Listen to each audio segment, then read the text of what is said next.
আসসালামু আলাইকুম এভরিওয়ান, কেমন আছেন সবাই? আশা করছি ভালো আছেন। আজকে আমি আপনাদেরকে চ্যাপা শুটকি ভর্তা করে দেখাবো। আবার অনেকে এই শুটকি মাছটাকে শীতল শুটকিও বলে। তো যাই হোক, এখন আমি এইগুলোকে ভালোভাবে গরম পানি দিয়ে একটু ভাপিয়ে নেব, যাতে এর ময়লাগুলো সব উঠে যায়। এখন দিচ্ছি পরিমাপ মতো পানি। মাছগুলো পানির মধ্যে ভালোভাবে চুবিয়ে নিচ্ছি।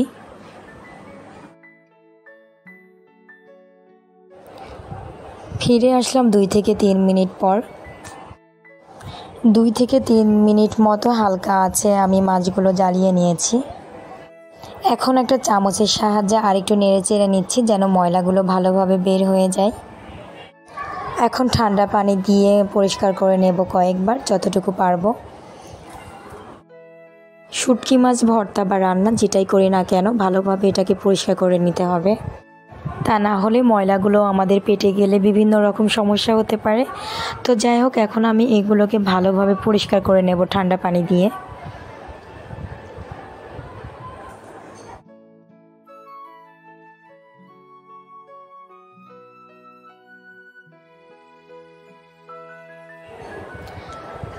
তো দেখতেই পাচ্ছেন মাছগুলো কিন্তু অনেক ভালোভাবে ক্লিন করে নিয়েছি।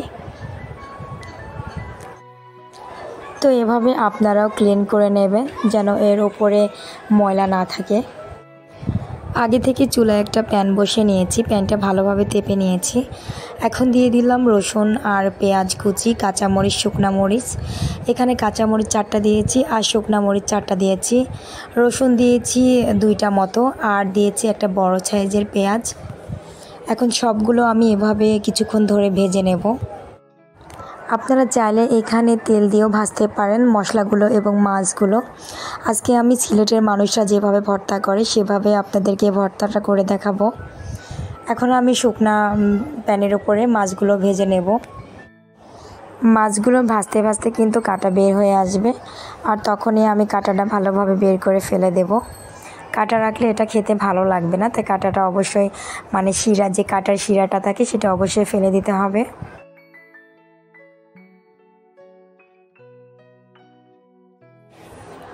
তো এভাবে কয়েক মিনিট ধরে ভেজে নিতে হবে।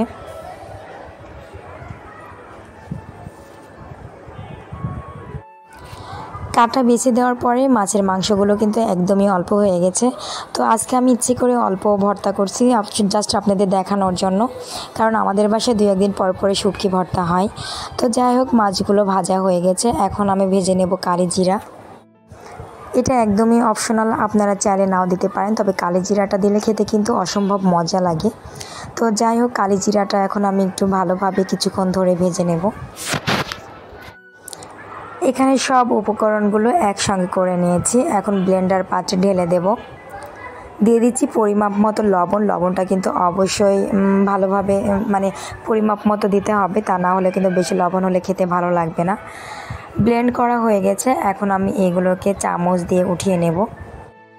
তো দেখতেই পাচ্ছেন শুটকি ভর্তাটা হয়ে গেছে, আর এটা দেখতেও যতটা লোভনীয়, খেতেও কিন্তু ততটাই মজা।